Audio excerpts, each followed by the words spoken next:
Hi everyone, I'm Hare Krishna and welcome to our new episode of podcast called The First and Foremost. I introducing my podcast is a podcast focusing on the Vaishnava community and like-minded people, like-minded individuals by featuring diverse guests and discussing timeless and modern topics. And today's guest is my very good friend. His name is Sanjar Khamidov, or his spiritual name is Śaraghna. So welcome. I'll call you Sanjar just to make it easier. Hare And Krishna. we known each other for many years. We met in 1994, I believe. And at that Correct. time, we were much younger and much more energetic, I would say. And together we were part of, as you would call, United Nation gathering. And we had the BBT headquarters, North European BBT headquarters in Lithuania at that time. And as I remember correctly, we had 24 or 26 different languages going simultaneously as a production line for translating Srila Prabhupada's books at some point. And you were there presenting what? Please tell us about that time of your BBT service, your BBT fun times. But before that, maybe you can just introduce yourself to our audience, please. Hello, everyone. Thank you, Dina Bandhu, for invitation. Hare Krishna, and to all devotees across the globe. And my name is Sanjar Khamidov, and also Śaraghna. So, about myself, I was born in Tajikistan in Dushanbe, and I joined Hare Krishna movement along with my brother Subudhi Raidas, who is currently serving at West Virginia New Vrindavan Temple, and his family. They're now serving as a pujari. And so I joined along with him in 90s. It was a great devotee of Mahmud Hakur Das, very passionate, who been preaching across the former Soviet republics. And we joined Hare Krishna. First book we've got, it was Easy Journey to Other Planets. Same And thing. second book was Same thing with me. That was yeah. the first Second book so was I think Sri Isha Upanishad.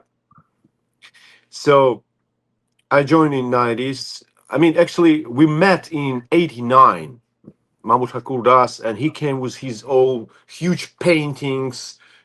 Some of them being abstract, some being Prabhupada and Gaurinitai. And I remember it was weird because we went to it's in the center of the Dushanbe. It was a small hall. It's called in Russian Общество знания, right? So it was an association of knowledge. And so we went there, and it was such a diverse public inside, beginning with the professors from the universities and some guys who've been sweeping the street. It was absolutely amazing time because Soviet Union almost collapsed, communist ideology almost gone and whipped out. But I mean, they almost collapsed, but it unfortunately, as we see now, the communist ideology still is alive in the brains of current leaders in the former Soviet countries, and especially in Russia.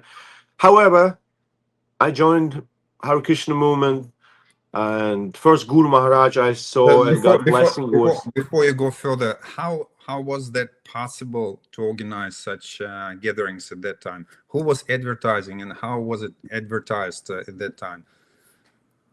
Wow, it's a difficult question, to be honest. I don't So remember exactly because just my came along. brother, I went to because we are from the family of cinematographers. Our father was a film director in Tajik film, at that time. So I went to grab some stuff from my elder brother. My elder brother, he's elder than me, 11 years difference. So I went to grab some stuff and said, dude, you know, there is a guy, really weird, strange guys in Dushanbe. I said, a lot of them here. And I said, no, no, no, you never seen like this. Let's go. And he grabbed my hand and we went together, and some other friends, musicians came, you know, because Hare Krishna, you know, everybody knew that at that time who been fans of Beatles, the Beatles. So they knew actually that George Harrison, Paul McCartney, I mean, all four of them, John Lennon and Ringo, they're being practicing vegetarianism, kind of, some of them fully, some of them partly, and Jaya Guru Deva, this very famous song, right? And My Sweet Lord by George Harrison also. And we say, dude, those guys are inspiring. You know, they've been inspiring Beatles, and those guys being recording along with Beatles. I didn't know that. Remember, it was a album, I think, in UK. I The think what Hare was Krishna, it's called the Hare Krishna Temple. I think that some, was the name. Yeah. probably right. Maybe Radha Krishna Temple or Oh, Radha something. Krishna Temple. Yes. Yeah, and George Harrison actually being the, I would say, the mastermind of this album. You know, he was inspired by devotees, and he's been paying for everything, and he's been inspiring them along. So anyhow, we went there, and I saw actually on the door of this building, it was a communist building. This association, you know, knowledge was affiliated with a communist kind of like committee for propaganda ideology, something like that. So without permission from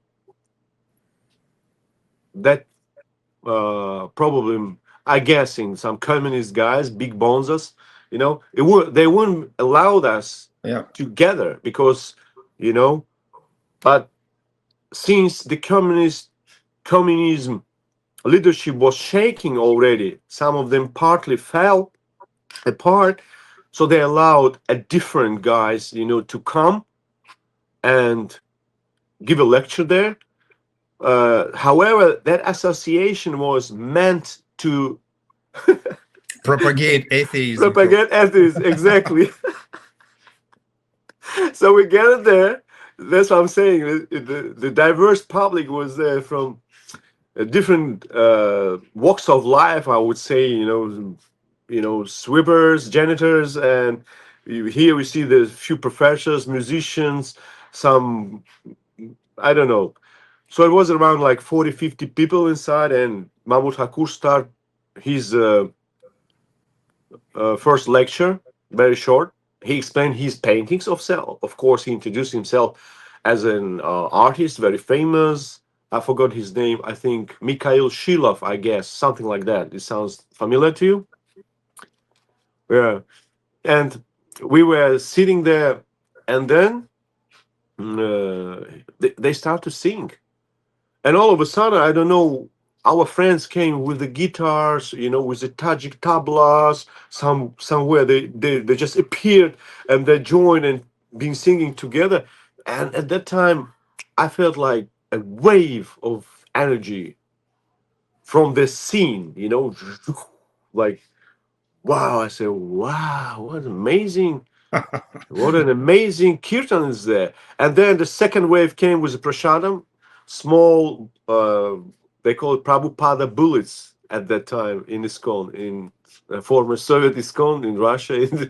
They call it, I think it's been made of like barfi, you know, but it's been round. So this lady came in sari, although she's been, I think, Kazakh or Kyrgyz. She'd been wearing Gayatri Devidasi. She came and she was offering everyone this huge tray with the sweets. And somebody, I remember some old guy said, don't eat this. Probably they have kind of like special medicine inside. Anyway, I ate maybe like 5, 6 of them. I said, wow, that's cool. Because I liked it, how it smelled, you know, the smell, the aroma of this prasadam.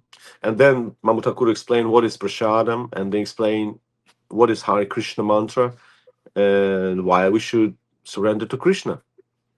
So of course nobody surrendered immediately, instantly. However, yeah, it was first seed of devotion actually planted in my mind by Mahmud Thakur. And your brother's mind as well, right? Yes, not only us.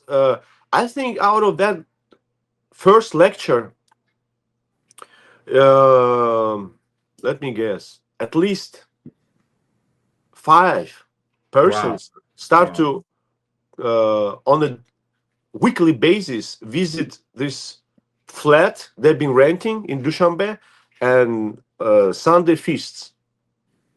At least 5. And then I joined, and first Guru Maharaj, which I got blessings, it was Gopal Krishna Goswami Maharaj, who left this earth recently. And I hope he's in Galoka Vrindavan, with Krishna's mercy, of course, and Radha Krishna mercy.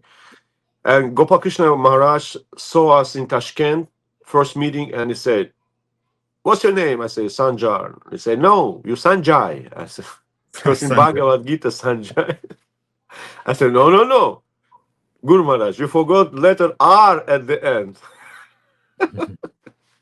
And he's been laughing at me. I said, "Okay, what can you do?" And we've been explaining with my brother that we are from generation of Tajik cinematographers and blah, blah, blah. And he said, "Okay, first you have to translate books and then we can shoot the movie." That was straight, direct. What can you do? Yeah, Maharaj, remember Maharaj was always very precise and very, I would say, practical person. Straightforward, yeah. And for that, we loved him and we respect him, of course. So then... how old you were at that time?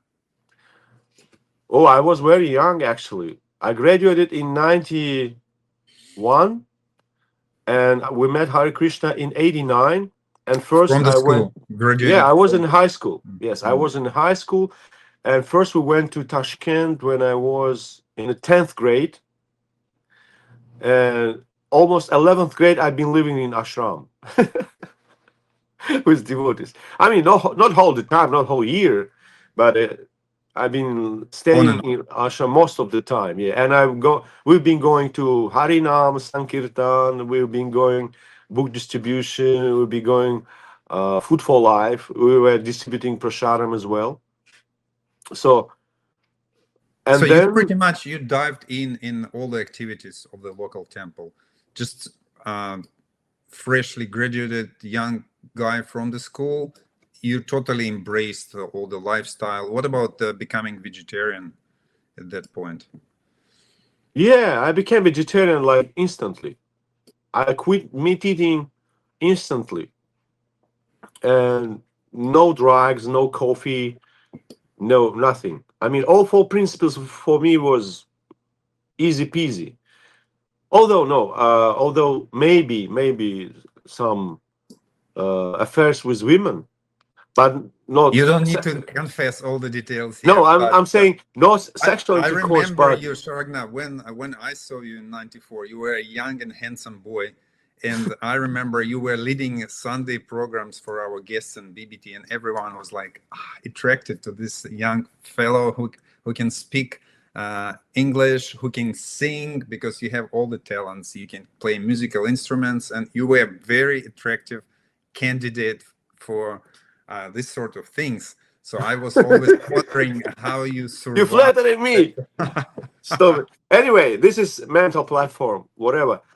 So the thing was, then Parabhavishnu Maharaj came and he said, "Guys, we spoke with GBC and we need to print books in Uzbek, I mean, all Central Asian besides Russian, right? So, because at that time we know, I think Ukrainian Bhagavad Gita was already printed, and Lithuanian, Latvian, I mean, all European parts of former Soviet Union. Maybe Moldovan wasn't there, but anyhow, So that book is a journey to other planets. It was in Russian. It was not in a local language. No, Mm. all books I read first was in Russian. Then the rest I've been reading in Krishna's garden. When I went there, first I think my brother went there, and then I went there, and along with Hamsaduta Prabhu, your god brother. So That's a headquarter in Sweden, Korsnäsgard. exactly, Krishna's garden. Yeah, it was BBT headquarter of BBT. I would say Eurasia, not just Europe, but Eurasia. Right, they've been covering. So first book we've been translating, it was exactly the Easy Journey to Other Planets by Prabhupada. And second was, I think, Raja Vidya, Shah Danish in Persian, in Tajik.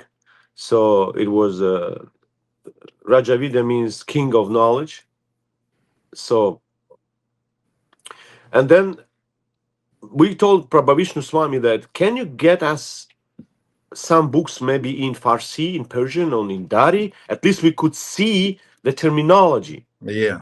What they use, for like, how you say in Tajik, spirit, soul. Because it's like, say, the butter is battery, it sounds like. So then we've got some Persian books, and then we start to figure out how we can, the Supreme Personality of Godhead, for example, for BBTs, the key words, the terminology of the BBT books, but Prabhupada invented actually, uh, by translating everything and giving his purports and commentaries to the Adding very Srimad Bhagavatam. important parts to this, like personality, not just a God or supreme personality of God. So that was his sort of unique presentation. And is there any way in Islamic culture to add that personality thing into the definition of God? Because I know there is no such thing as personality. I mean, it's there, but you can't really talk about this or describe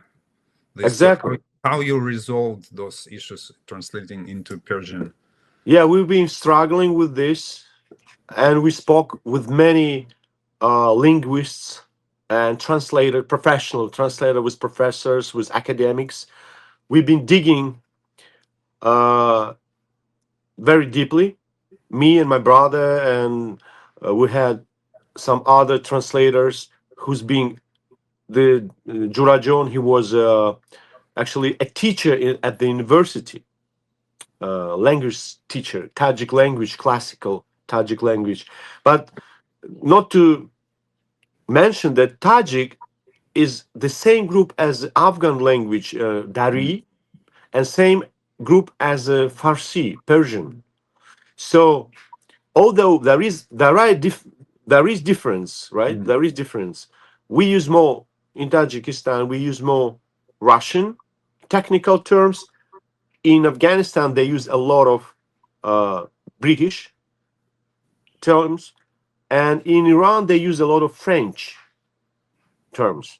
I mean, when it's regarding some technical stuff, some technology, and everything.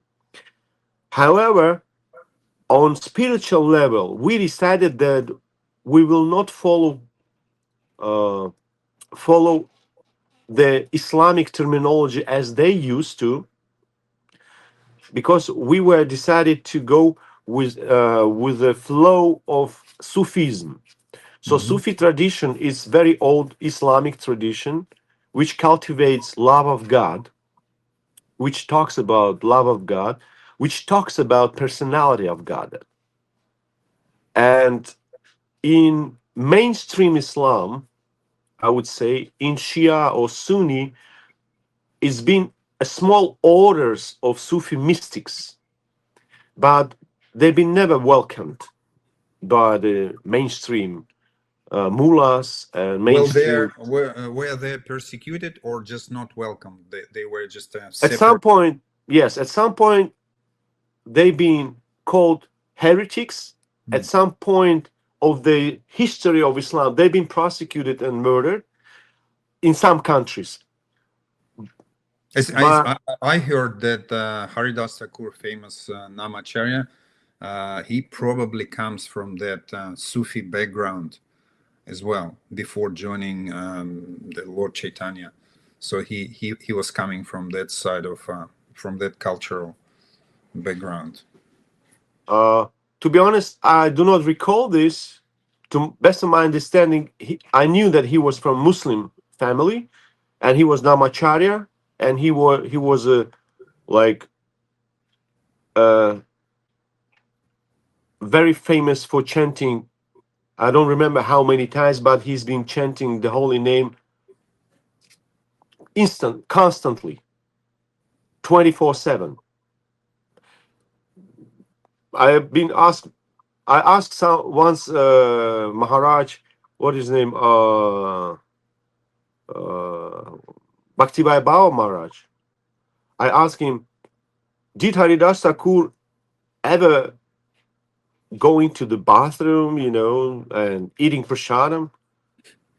And he said, of course, he's a human. Of course, he went here, there. But the funny thing that he been chanting even inside the bathroom. And I said, but we know according to the rules, you cannot take your beads inside the bathroom and chant.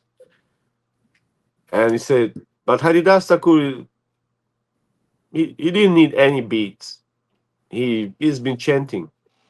It's a similar story with Gaura Kishore Das Babaji Maharaj, who insisted to build his bhajan kutir inside the toilet. He instructed some of his followers, I want to be there. And they said, no, Guru Maharaj, we can't allow you to do your bhajan inside the toilet. And he said, if you don't obey my order, I'll just leave. So they sort of cleaned that toilet a bit. So he was pretty much doing his bhajan inside the toilet. So no one will come and bother him because it's unclean place. So all this seemingly contradictions, they being resolved by those souls. Anyway, coming back to your story, you were thinking how to present Tajik books to the public so people can understand. People without sort of strong Muslim background, they will understand this knowledge. And in '94, you went to Lithuania, where we met, and you've been doing translation. So how long you been doing that service for translating Prabhupada's books? We started in the preliminary, I would say, service was in Dushanbe, right? We went through this all terms and conditions, and we went through this all terminology. And actually, to be honest, we got Iranian books. We transliterated from Persian, from Arabic alphabet into Tajik. And we start to work on terminology. Why? Because Persian, Iranian, contemporary language, they used a lot of Islamic terms, which from our point of view could mislead Tajik readers. First, as you mentioned, after collapse of communism, not very many people could understand Islam. They start to learn Islam from the beginning, so they've been reading those books. And we were working on the something for educated, but not in Islamic tradition educated population. We started in '91, and first book we went in '92. So we went with the first book to the Cautions Guard, Sweden, and as I told you, easy. It was a journey to journey to other planets, and Shah Danish, right? So the Kingdom of Knowledge. So we went there. We start to make a layout. So in Sweden, I spent from 92 until 94, and then we met in Druskininkai, Lithuania. So by that time, you already received your initiation into Harinam from Harikesh Swami, right? Oh no, I think from you got it later on. Okay. Yeah, remember Vaishampayana and you went in 94, 95. You went exactly. to get the initiation. Yeah, I remember now. We went with Aniruddha Prabhu and with Vaishampayana Prabhu. They presented BBT. We went to Moscow. At that time, Harikesh Swami Maharaj Vishnupad was, I would say, a big celebrity, a star of ISKCON, and everybody was, especially Russian devotees. I mean, Russian speaker devotees, I would say, it was like huge followers of him. So it's been a huge, especially BBT. I remember, I remember we went to Moscow to BBT, and guys were sitting there like a chokidar, like a guard, and said, "What are you doing here, guys?" And I said, "We are from Druskininka. I came for initiation." I said, "Okay, if you disciples of Shri Vishnupad, you allowed to enter. If not, get out of here." And we were, what's going on, man? What? And for me, it was absolutely crazy, man. This such attitude I never expect from devotees. But then it was like they ease on this. So, but at that time it was like in army, if you're not disciple of Harikesh Swami, you're not allowed to be BT or something like that. Of course, I became his disciple not because not for this reason, but some fanatics, devotees, they've been practicing this division, who is whom disciple and what Maharaj we shall bow down or we shall not. And I mean, for me, it's nonsense, because we read in Prabhupada's book, we have to respect all senior devotees, all devotees. That's why we sing Tulasi Krishna, and then we say Vancha Kalpatarubhyascha to everyone, right? So we are all spirit soul. We're equal. Anyway, so in Druskininkai, we met. You've been working with a special team, special forces, art forces. Yeah, remember, who was the senior artist at that time among you guys? Well, we had a senior instructor or our guide into Krishna art, which was Jadurani. Right. She was coming and coaching us, but we were pretty much all equal. There was one devotee named Vasuda, who became also Vasuda. He was a bit older, and so he was like senior to us. And there was another older gentleman from Ukraine, Nikolai. He was more senior to us, but we were pretty much equal bunch of people doing the same service. And I remember all other BBT workers, translators, maintenance people, preachers. We were pretty much like just how they call it, how they say, bunch of the peas in the same pot. So it was a really good time, and we have so many anecdotes from those years of doing that service selflessly, full time, pretty much 24/7. We were not like Haridas Thakur, of course, but it was like a golden days of our youth in doing service for Prabhupada's mission. So moving forward, because the main topic of our discussion is not related to the pure devotional service, unfortunately. True. But it's interesting to know how your life progressed to the stage where you are now.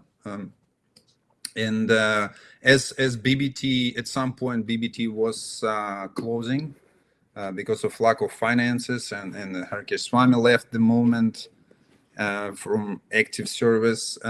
BBT was restructured, and we went all our different ways.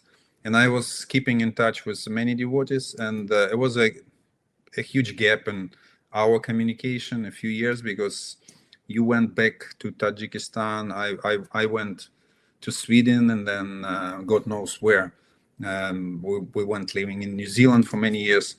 And then I got in touch with you recently, and I learned a lot of interesting stories from you. So currently you're residing in the United States. And also you're embraced a full-time job as a journalist, working for a famous The Voice of America. So can you tell how you came to that point to becoming a full-time journalist? Yeah, full. Yeah, I have to just cut to the point. So when I returned to Tajikistan, right, I continue my education, and then along with education, I've been asked to go and serve. Since I knew English, they asked me to work for the United Nations military observers. So I went. My aunt actually told me, "Why don't you go and work there, and you can study?" Because in Tajikistan, in '92 broke out a civil war. So when I returned, it was, I think, '95 or '96. So the main phase of war was over, although in some parts is being fighting between Tajik opposition and current, I would say, Rahman government. So I went to UN, I passed exam, and I became an interpreter for UNMOT, United Nations Military Observers for Tajikistan. So I spent maybe 1.5 years over there, and then I met I met my wife at that time. Today's former wife, right?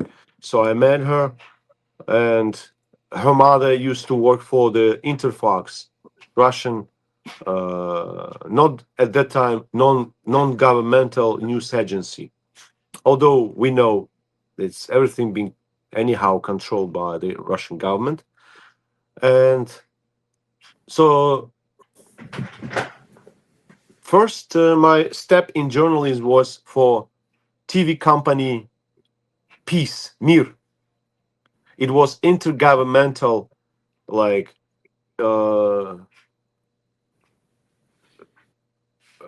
Commonwealth of Independent State, CIS. It was a body of CIS with the offices in Dushanbe, in Tashkent, in Bishkek, and in Baku, in Yerevan. They've been trying to maintain this kind of like outlets for Russian speakers, because Mir or Peace is being broadcasting in Russian. I think today we can see on satellite channels this 24/7 broadcasting of this TV, intergovernmental TV and radio company. So we made a documentary there. So my former wife also was there. My friends from Tajikistan, we took it. It wasn't documentary. It was like half and half. Half documentary and half a real stuff. Why? Because we were showing how young generations are surviving. They don't want a war. They want create something. They want produce something. They don't want to kill each other. So the main point, it was like like this one. And then we went to Baku, and our documentary got Grand Prix. But since we were guests there, so the jury decided, no, we don't want to like cherry pick anyone. So we will equally distribute. It was under the UNICEF, I think, or UNESCO. Somebody sponsored this event, Mhm. and said, "Oh, we don't want to, make people mad, and we don't want to offend anyone." So they took this money and they distributed equally to all republics, to all representatives of this company. After this, I got a job in this TV company as a correspondent, as a reporter, and maybe I stayed there not much, 4 or 6 months, and then I became a stringer for NTV channel. NTV channel, it was at that time it was the only Russian private channel at that time, and everybody was crazy about it because NTV was actually taking a lot. They've been working mostly, like CNN at that time and other, big BBC, for example. The main idea was NTV at that time. They've been using the technology, not like first channel or second channel Vesti, very huge with bureaucrats, with all editors, and you have to, in order to get into the, I would say, air, you have to go through different, many levels of Approval. editorial Approval. approval, blah blah blah.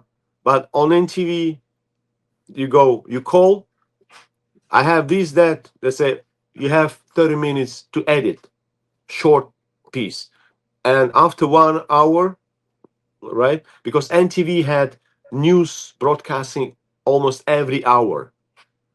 There is a prime time, but during the day every hour, and short news every 30 minutes. It's typically like CNN and BBC at that time.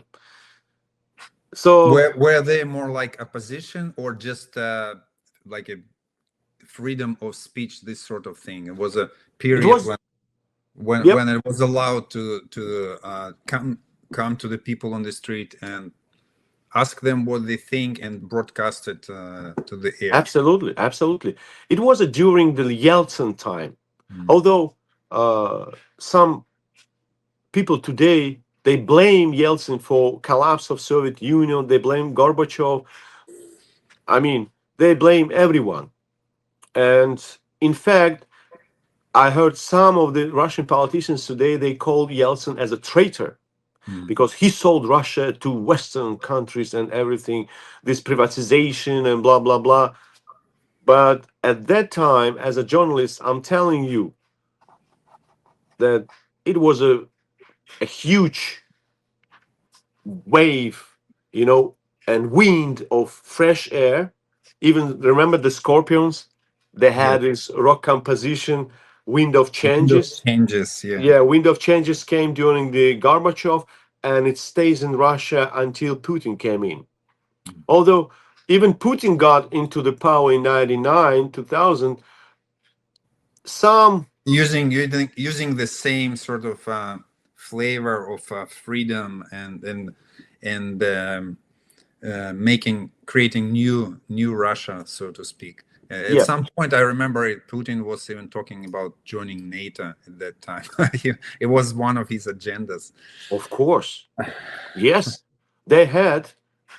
Actually, I checked on this, and Russia had a special program. NATO had a special program for Russia. It called Cooperation for Peace. But since Russia had conflict in Chechnya, first war, 93, 94, during the Yeltsin, I guess, or Yeah. 94, 95. And then when Putin get into power, I've been working not for NTV at that time. I has been working for the first channel. And I've been in Chechnya in 99, 2000. They sent me there. They sent me to Dagestan, and from Dagestan, I went to Chechnya, and I was a witness how Russian forces.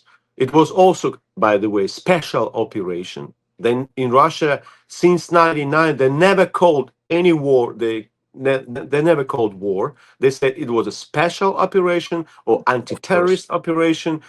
I mean, all kinds of tricky words for the simple. They've been waging war Yeah, it against was special Chechen. operation in Czech Republic, in Hungary, and then in Chechnya and Georgia. They were special operations. Anyway, I also heard that you got some serious injury at that time.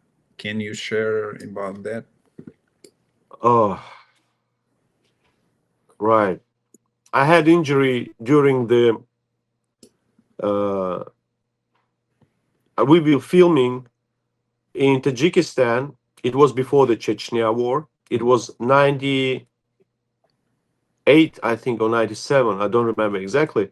So we were filming the invasion of a former Tajik colonel, Mahmud Khudayberdiyev, from Uzbekistan, from neighboring Uzbekistan, where he's been based. He's a former colonel of Tajik Ministry of Defense. So he entered from north to the northern Khujand town with the military, and nobody knew what was his main goal. Somebody said Uzbekistan wants to annex the northern part of Tajikistan. Some been talking about he came for the money, which been placed in the national bank, inside those safes. Nobody knew what was the real objective, actually. So when they invaded, it was approximately 3 to 4, I think 3 to 4,000 of them. So they took TV station, they took over few military installations, few military installations. They murdered the officers of Tajik army and interior forces. It was they took KGB, I think. So they've been taking, and they took also the administration buildings, and then they went to uranium. On the north of Tajikistan, it was a very old, established by Stalin. In Stalin's period, it was a Like a mine or something? uranium enrichment factory. Ah. Yeah, they call it Vostok. So they call it Vostok. So they went there. What about Tajik, the official forces? They never reacted on this, or was it just too quick? It was, first of all, it was unexpected. So they rapidly moved in. They took all those places. They shot all the officers. They just executed them, and they stayed there. So actually, me and other reporters, we went by helicopter from Dushanbe. We flew from all the way with the Tajik border forces and special forces to counteract them. Oh, actually, they took the airport of Khujand, and they shot, I think, one of the government helicopters. How do reporters can counteract militaries? we were taking together with the Tajik border forces, because we had personal contacts with the commanders. They didn't want to allow us to this helicopter, but we being like, come on, guys, we've been telling them that we need to be the first, blah blah blah, and so on. So I went there, and when we went by night, so we slept 3 hours, and then those guys called us and said, okay, we are going to storm this airport. You don't have to go along with us. For example, we will go on this street, on this direction. You wait 30 minutes. You have few guys who will like be guarding you, and we being also walking along with two guys. But since Mahmoud Khudayberdiev, he was a very tricky guy, so they actually allowed Tajik forces, government forces, to get in, and then they made, in few places they made ambush. So in such ambush we also felt, and it was a real fight, street fight, and I was, hiding besides the wall, and when I saw my cameraman was running across the street, and he fell, and I thought he was wounded. So I looked at him. He was lying on the road, and above this road, the rocket propelled grenades and machine guns. It was like, very intense fight. Really, it was fire exchange, and crossfire. So he was lying and on the ground, and there was a crossfire, and you could see the bullets, Bullets. and of course you could hear them. So I don't know why I just look at him and I say, no, I have to rescue this guy. So I start to run, and I did not notice that in front of me, one of the government guy with a RPG-7, he stood up. He didn't say выстрел. He didn't say fire in a hole. So I was running, and boom, and everything went off. So to be honest, I don't remember. It was a rocket propelled grenade from one side or from this side, because I felt unconscious. So maybe in few, it. So I felt impact to my right side, and I lost vision of my right eye. So I lost my sight of right eye. So it was bleeding, because when I woke up, I came to my conscious. I looked at myself, and I had a, not hockey, but maybe hockey. Yeah, I think hockey jacket, you know. And I looked at myself, and I was bleeding. A lot of blood was there. So then I was in the water. How it's called? Arik. Yeah, water Stream. dumps. I was a drain. Dump. Yeah, in a drain channel. I was lying there, and I called for help. And one guy from this press center, Minister of Interior, came and said, "What's going? Why are you lying here?" I said, "Dude, I feel very bad." And then he looked at me and said, "Oh man, you have, you don't have eye, you have a hole with the blood." I said, "What?" Because my this part was it swallowed really big, and instead of eye, it was only bleeding part. And then he called medic. Medic came and gave me shot. I don't know what. I boom fell asleep, and then I got unconscious already in the hospital. And I looked around. I got a contusion. I would say I was throwing all day long, vomiting, and the medic came and said, "And who are you?" Oh, by the way, when they they took me to the hospital, one guy came to me and he started to beat me because he thought that I'm a opposite side. He smashed me several times, and when this guy who was a press officer, Minister of Interior, he was shouting, and he was, swearing him, saying, "You idiot! This is our guy. Why are you beating him?" He wasn't beating me very severely and fiercely, but he was like beating like this me, because he was also wounded, and he had no like force or strength to hit me very much. So he was hitting me like this, you know.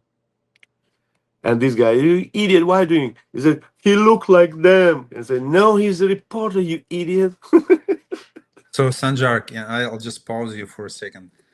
As we described, all your previous background is pretty much intellectual, working on translation, living pretty much peaceful life, like a spiritual practitioner, then transiting to this sort of kind of risky business, I would say.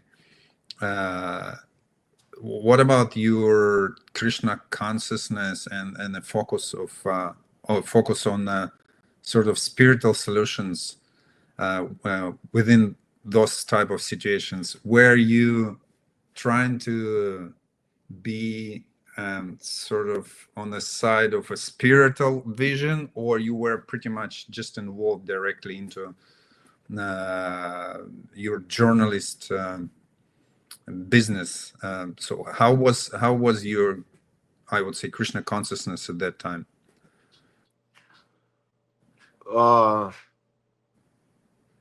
Firstly, I would say that I was vegetarian at that time. Whole time when I was injured and everything, I was a vegetarian. I didn't eat meat. So I started to eat meat when I went to Afghanistan in 97. Because we went there, Mujahideen, Ahmad Shah Massoud fighting with Taliban. So North Alliance fighting. And then we came there is nothing to eat. I mean, no fruits, no vegetables, no rice. And I told them, guys, I'm a vegetarian. They looked at me and said, we don't have even milk for you. You know? And then I was like, oh my God, this is crazy. It's gonna ruin me. But what can you do? Then I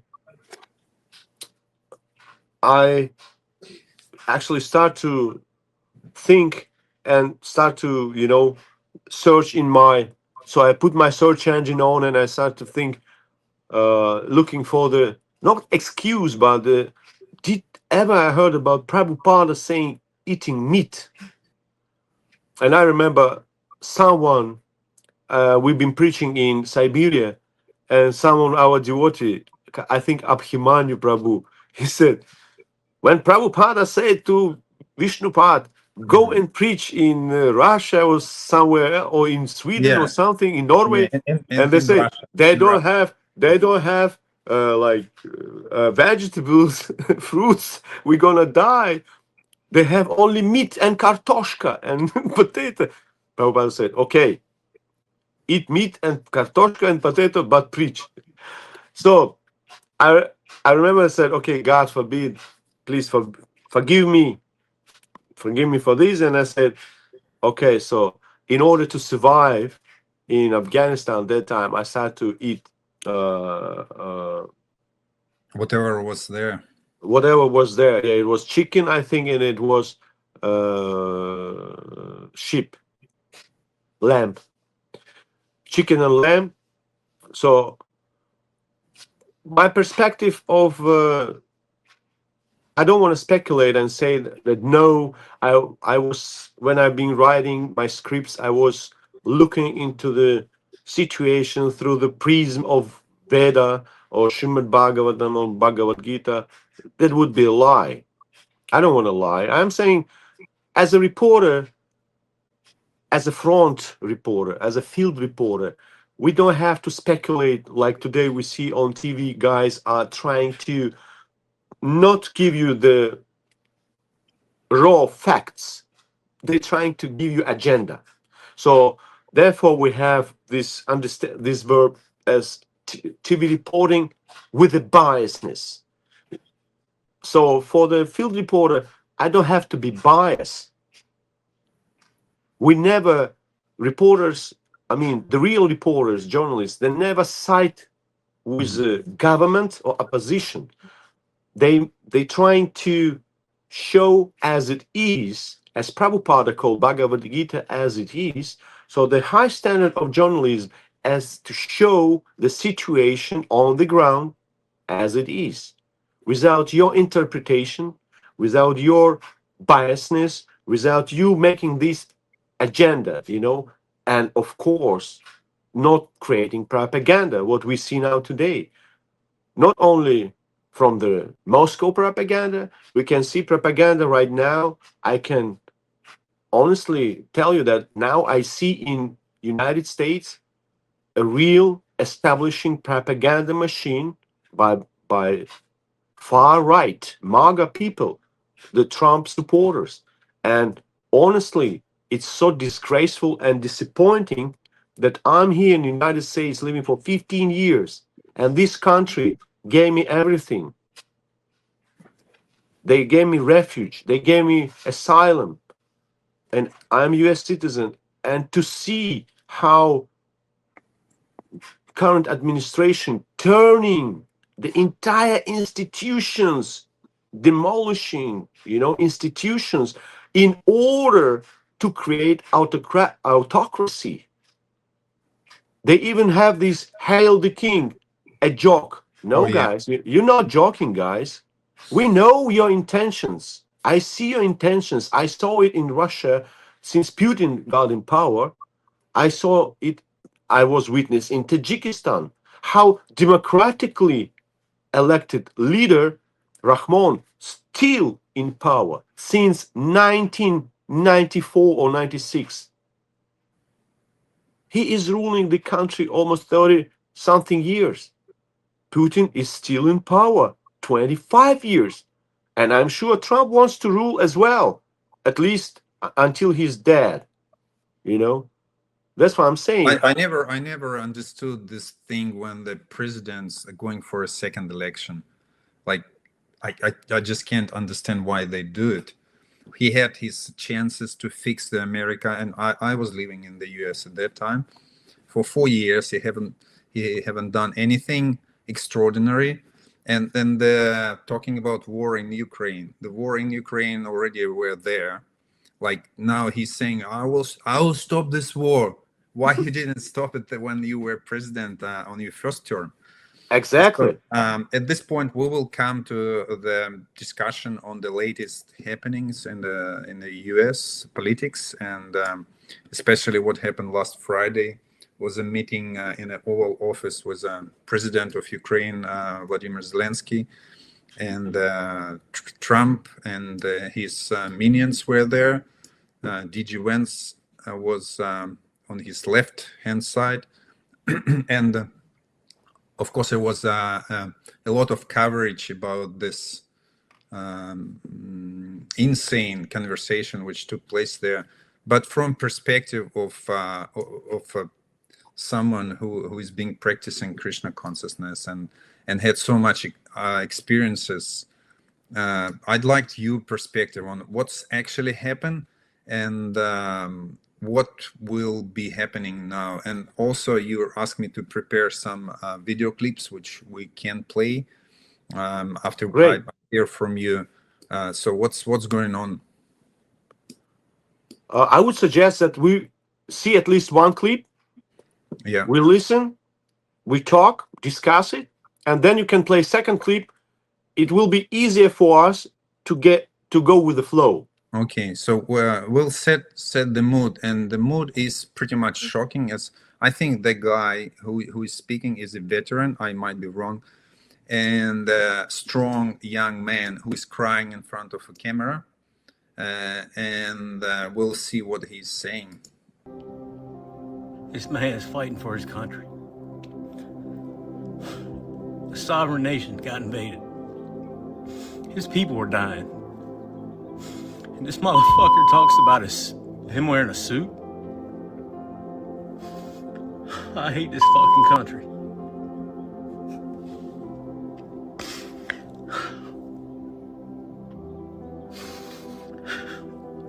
I've never in my life felt like I do right now.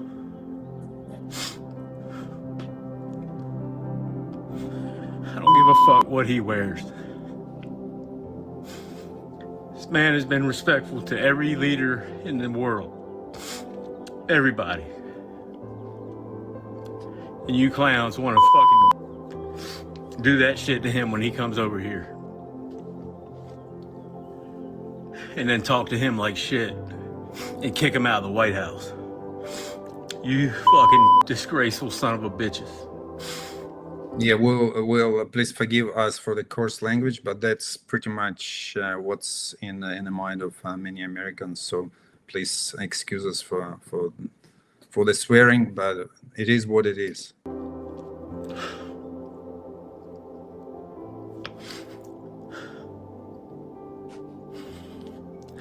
Man, I just want to be next to Zelensky right now.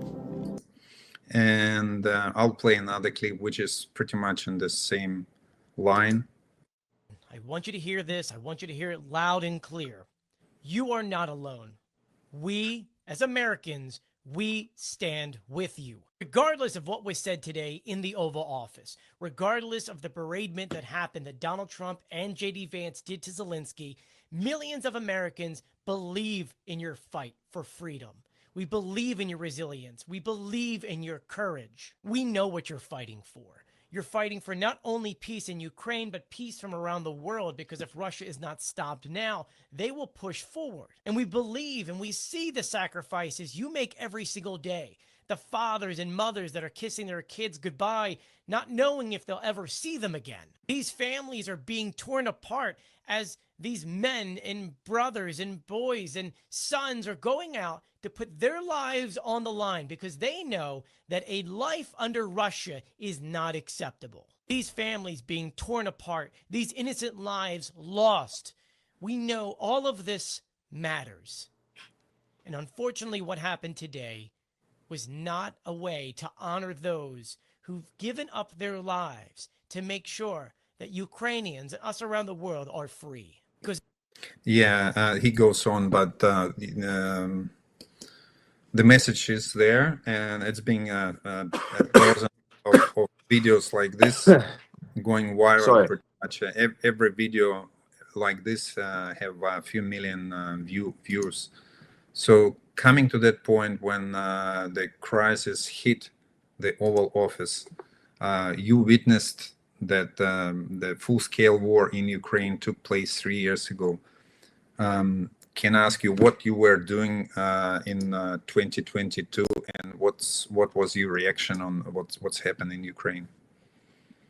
In February 2022, I've been working for Voice of America as a digital producer, reporter, cameraman, 3-in-1.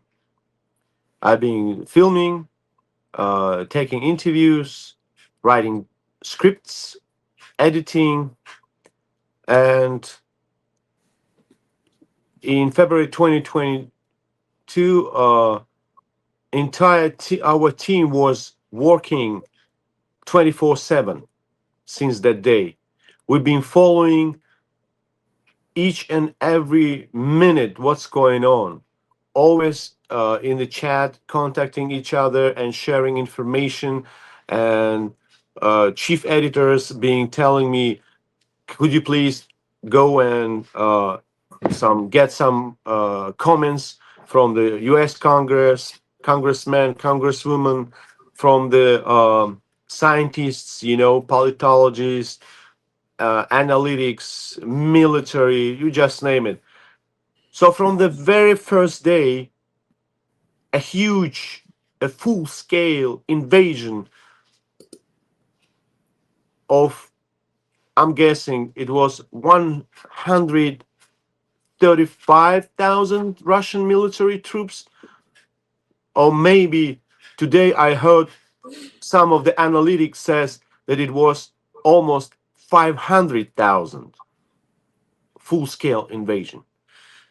So at that day and further, we've been working together. And one thing was very clear to me. It wasn't a special operation, because some, in Voice of America, some bureaucrats says, no, we cannot say it is a war because Moscow, Putin, did not call it a war. So we had a huge argument with the editorial and with the management that we should call this a war, not special operation, Not a conflict. not a conflict, not a sporadic fight or whatever you call it, clashes. No, Local conflict. yeah, we call it not a civil war. Even somebody, even I remember somebody said, "But this is a civil war." I say, excuse me, when the huge military armada, right, with all kinds of weaponry, helicopters, tanks, warships, actually from the south, right? They've been barraging the sky of Ukraine. They've been bombing, and there is airborne was trying to get into Gostomel. And I mean, for me, to be honest, it clicked in my mind what archive video or I mean photography. Germany invading in 1993 Poland, Warsaw bombing, and in 1941 Germans invading Soviet Union. It's immediately like the images I'm saying. It's clicked in my mind, you know, like these images. And then gradually we start to understand what was the objective. We hear that they're gonna take it over the Kiev in 3 days. Thanks God, today is 1,110, right, or 11 days of resistance by, I would say, a heroic Ukrainian people, you know, men and women in uniform or civilians who are still, you know, defending their motherland, defending their families, defending their values. And what happened in White House, to me personally, as an American, not as a journalist, as an American citizen, I'm telling you, for me, it was a big disgrace. It was despicable. It was a shameful act by the President Trump and his minions, J.D. Vance and the boyfriend of Marjorie Taylor, I forgot his name, who said to Zelensky, "Where is your suit? Don't you have a suit, Mr. President?" You know, the thing is, those people, they don't have values. Those people, I'm talking about the president and his administration, unfortunately, they forgot the values. Today, I've been listening to one conservative professor. They call it ARC, Association of Responsible Conservatives. And he said one interesting thing, that Mr. Trump is not against gay people, not only against gay people, not only against the equal communities. He's not only against federal workers. He is against the Christian and Judaism values. Why? Because he doesn't want to help people who is in need, refugees. He doesn't want to help immigrants. They want to cancel all sanctuary cities across the US. That's their goal. And they try to do it as soon as possible.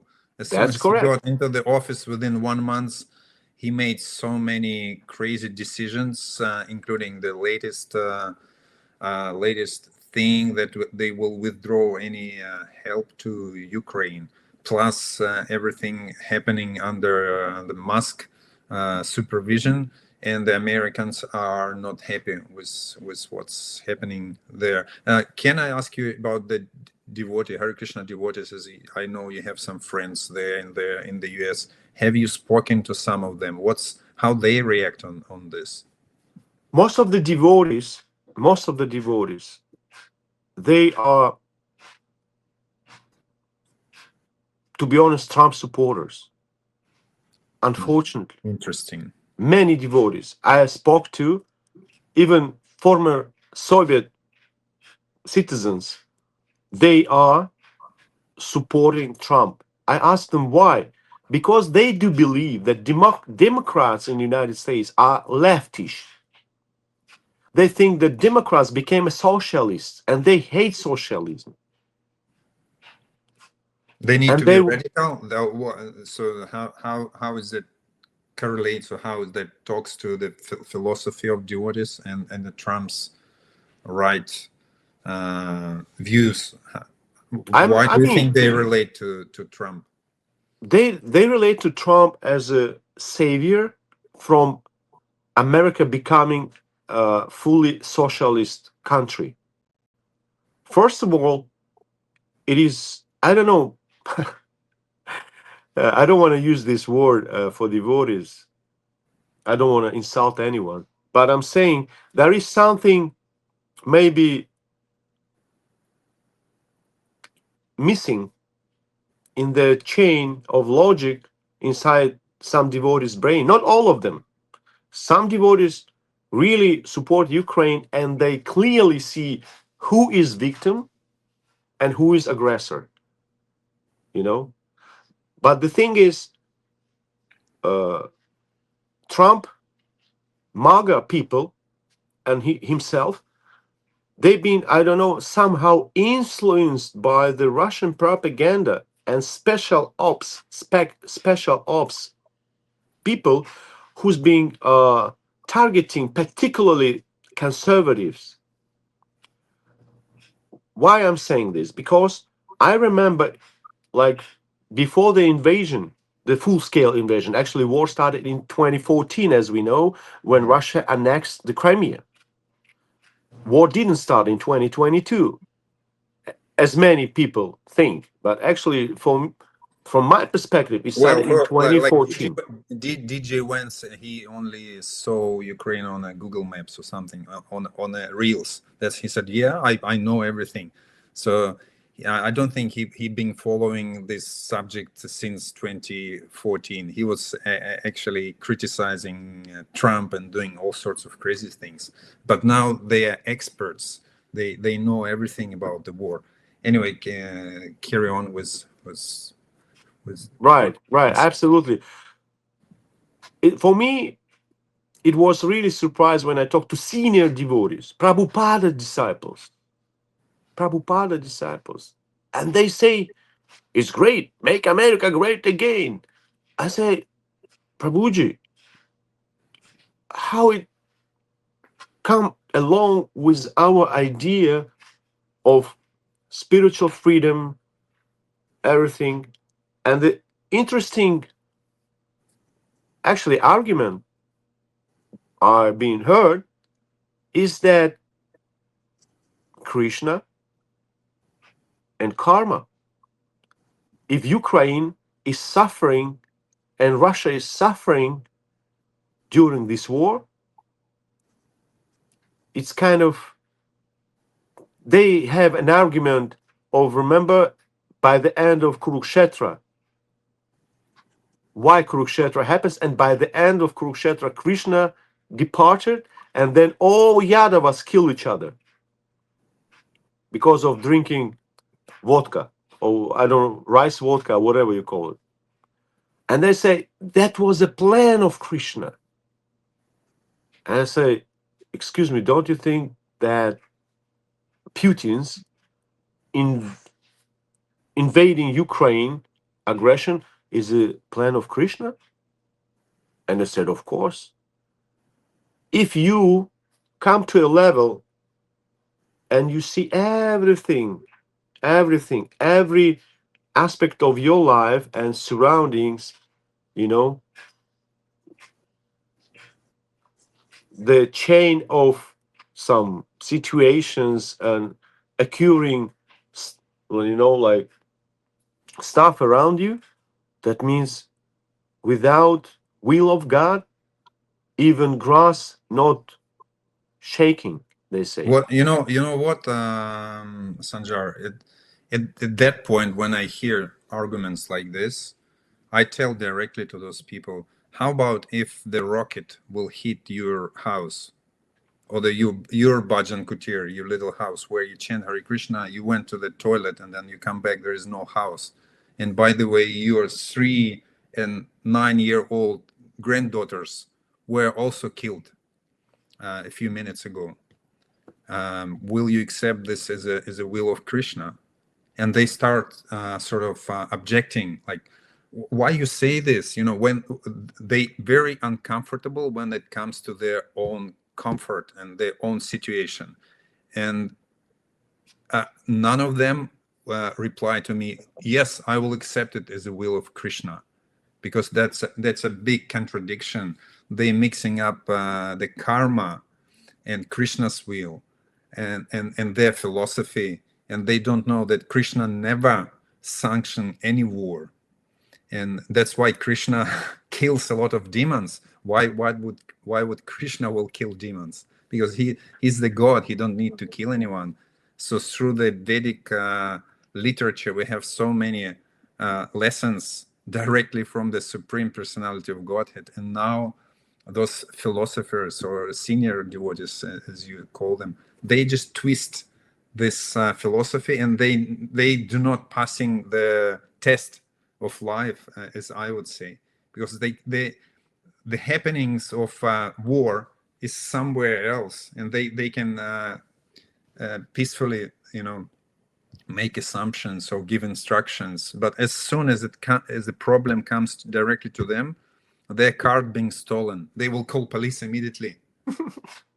You know, please cancel this. You know, why you worrying about this? Because you know, it's a Krishna's will. So Exactly. Yeah. Exactly. That's for sure. I mean, the main thing, as I told you, I've been listening to this speech by a very prominent professor and conservative. He's very famous. I forgot his name. He said the main thing in Judeo-Christian religion is empathy, it's mercy, it's grace. And as a Krishna devotee, don't we think that we also have to practice grace and mercy upon people who are under attack? When the United States in 9/11 was under attack, entire world supported US. They forgot it. And same problem with Mr. Trump. You know, when recently some reporters asked him, Mr. President, you call Zelensky a dictator or autocrat. He said, oh, really? Did I do that? Oh, you know, and then all MAGA people, far right people in the United States, they say Biden was crazy, he was ill, he was sick in the head. And I'm not supporter of Biden. I'm just saying. You see, the thing is also with the devotees in here. So they want MAGA. They preach MAGA. And they want to preach Hare Krishna with a twist. And I also ask those people, and where is your mercy? Where's your compassion? Where's your empathy? Nothing. Unfortunately, another thing about immigrants in general, what I notice in the United States, most hate to the newcomers, immigrants, you know from whom? Not from white Americans, not from black Americans, not. The guys, the immigrants who arrived like me 15 years, 20 years ago, or 10 years ago, or 5 years ago, most of them, they hate even their own countrymen who come to the United States. And they hate all others, newcomers. Why? Because they say they will steal our jobs as well.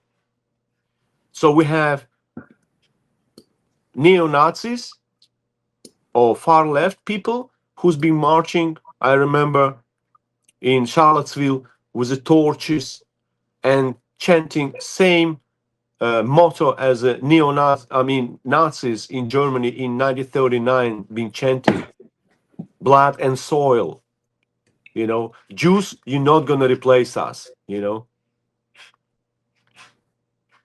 same I hear from our Russian speakers, immigrants, towards those immigrants. This is also disgrace. And I say, guys, where is your empathy? Where's your uh, understanding that they're also struggling? You know, and I say, no, we don't want them. I said, even if they come legally, they say, yes, we don't want anyone. You know, and this is so crazy. Yes, those people are mostly karmis who say this.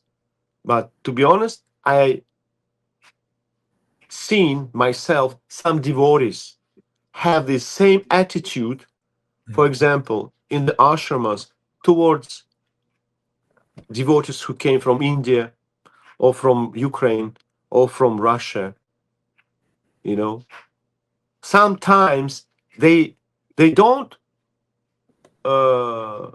chat about it every day, but in some situation, boom, they say this. Why they came here then? I mean, it's like I remember in Moscow, Moscovites always say to us, Russia is not made of resin, made of rubber. You know, you have to go back to your countries. Yeah. And same I heard from Vaishnavas here in the big temples. And unfortunately, I don't want to say names. I'm not going to call names. I mean, I'm not going to recite any names, but our Vaishnavas should also understand if in Judo-Christian religion, I mean philosophy, if in Islam, in Buddhism there is compassion, we also have this in Bhagavad Gita. It's one of the quality of Brahmana, and also for Kshatriyas.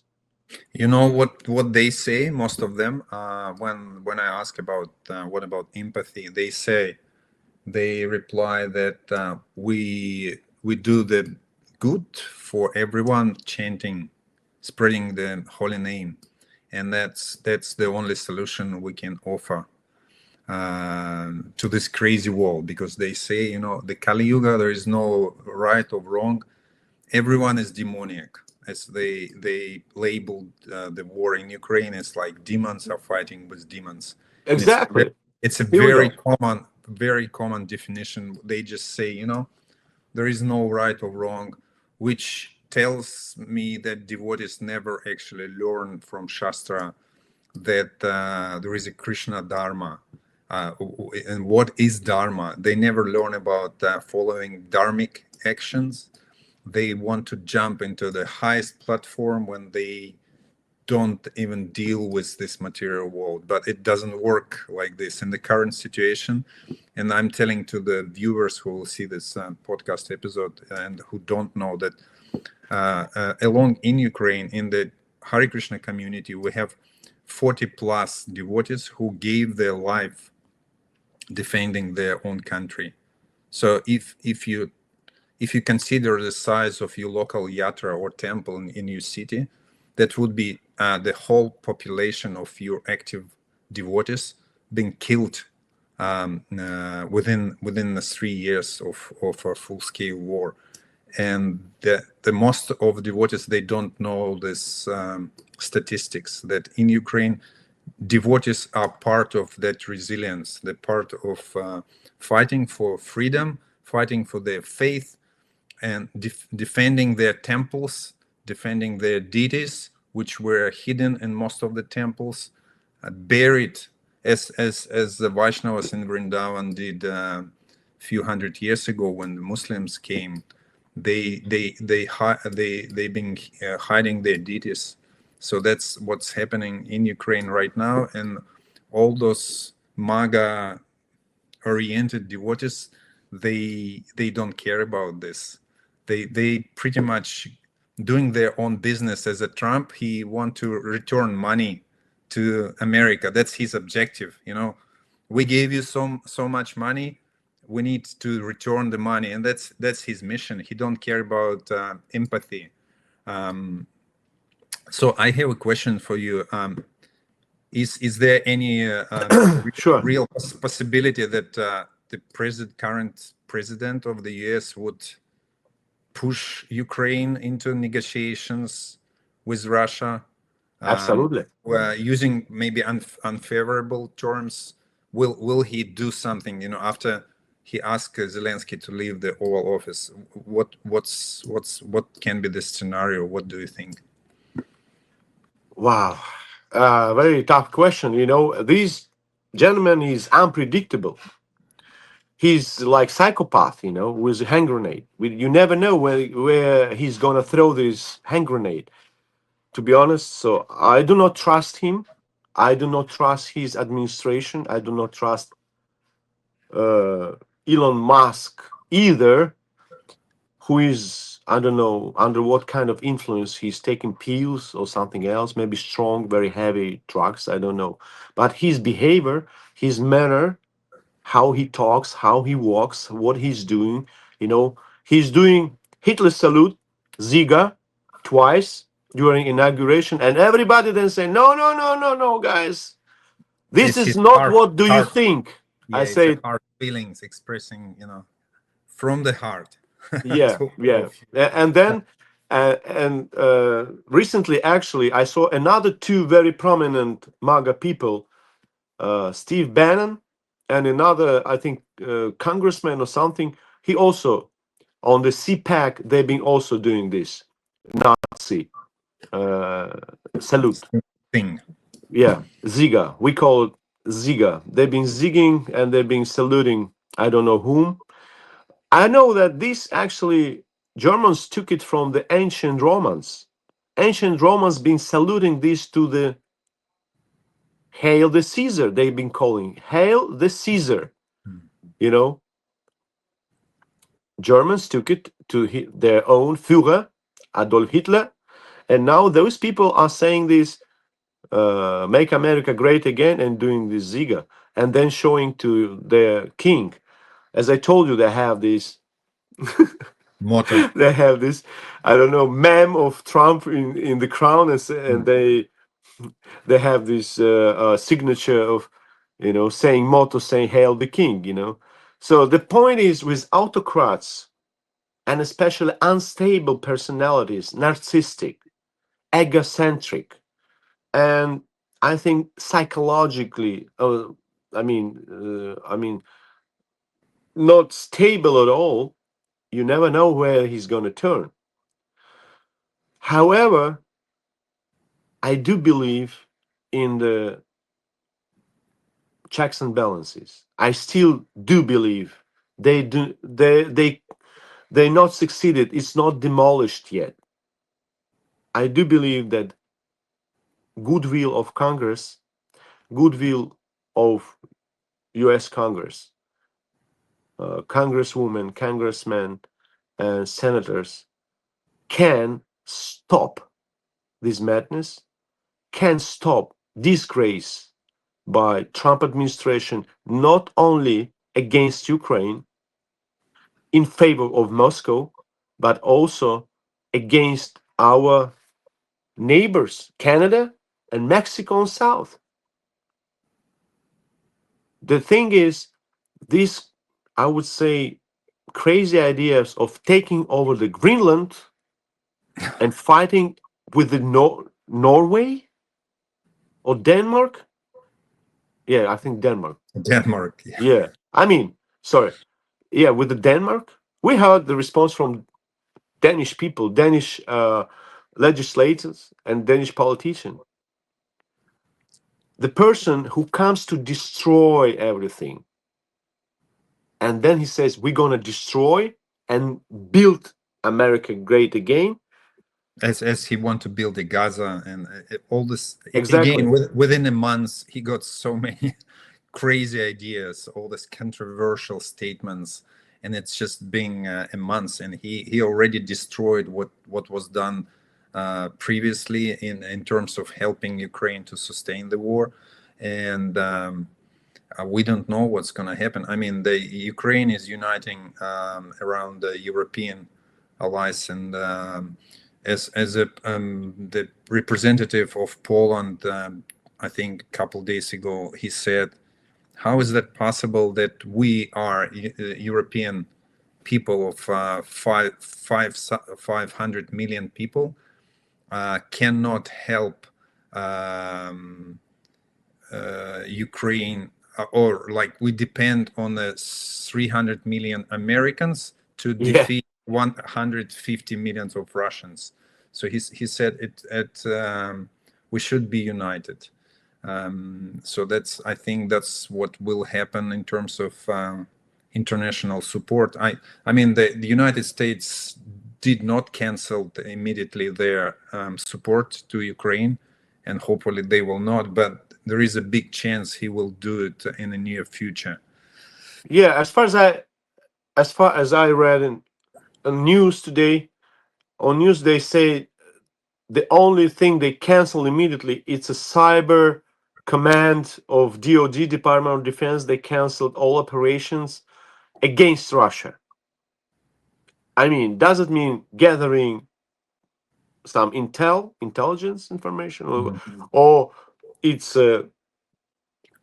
like deterioration of the Russian cyber attacks against US? We don't know. But anyhow, I have my strong belief that the checks and balances still in place. I have strong belief that there are much more Congress people, legislative people, legislators and congresswomen, congressmen who supports Ukraine, who fully understand the consequences which we'll see, maybe not in 1 year, in 5 years, 10 years, 25 years, which was done. I mean, consequences of action taken today by this administration. Remember, as I told you, they want to demolish everything and to rebuild. But remember, when we were young, communist song was. It was, I think, we are a new, how to translate? We are a new world. We will build our new world from. мы новый мир. In Russian was мы новый мир построим. А не, мы старый мир разрушим до основания, а затем мы новый мир построим, кто был ничем, тот станет всем. Это вот, it was, I think it was that international. Was Bolshevik song. Bolshevik song. Yeah. So we will demolish old world to the ground zero, and we will build our own world where nobody will become somebody. Can you imagine the logic? That's terrible. I mean that Trump already have his world built. It's not like he will destroy his own world. His business is flourishing. You know, in the first days of his presidency, his cryptocurrency was sold for like billions or whatever. Anyway, that discussion, it can go on, and I got a message from you, and I see that you're saying that there is a hope, and there's always a hope, and devotees in Ukraine, they're not giving up. They do not depend on the sort of mind games of the top politicians in the US, although it would be desirable that if America would support Ukraine as they did previously. I want to thank you so much, because we've been talking 1.5 hours, and we can still talk for more. I would thank you for telling all your story, and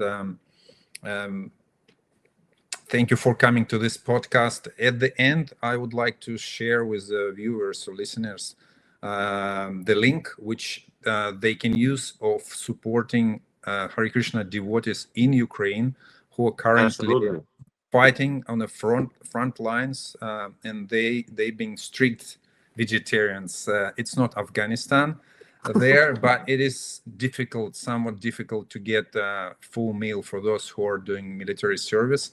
So we set up with a group of devotees a Patreon cause, which called Food for Dharma. And there's a link to this, and devotees who are willing to support their fellows Vaishnavas in Ukraine, they can use this QR code and join to supporting prasadam distribution or prasadam portions sent to the front lines. That's as much as we can do, supporting those who are still fighting, not giving up. So Absolutely. if you feel like you want to contribute to this good cause, please do so. Again, thank you so much, dear Sanjar, Śaraghna Prabhu, Hare being Krishna. part of this podcast, first and foremost, sharing your stories. And I think it was helpful, and everyone can get some insights and some valuable information. Thank you so much. I would hug you at this point, but we are Haribol, Hare far Krishna. apart. Thank you so much, dear friend. I hope it's our conversation will be beneficial, not only for Vaishnavas, all listeners, but I hope maybe some Americans also will listen, and American devotees I'm talking about, listen and think what we are talking about, how you can, twist reality on the ground, and And the believe philosophy. in some, I don't know, some balloons, We don't believe in balloons. We believe in Krishna. We believe on good is good, bad is bad, period. There is nothing in between. Exactly. Exactly. Thank you so much, and all glory to Ukraine, and we will we'll say all glory to the Lord Krishna, who is protecting Dharma, and Dharma protects those who are protecting Dharma. Thank you so much for Hare being Krishna, all glories the to podcast. Krishna, all glories to Shishirada, and all glories to Vaishnavas, and all glories to Ukraine heroes. Hare Krishna. Hare Krishna.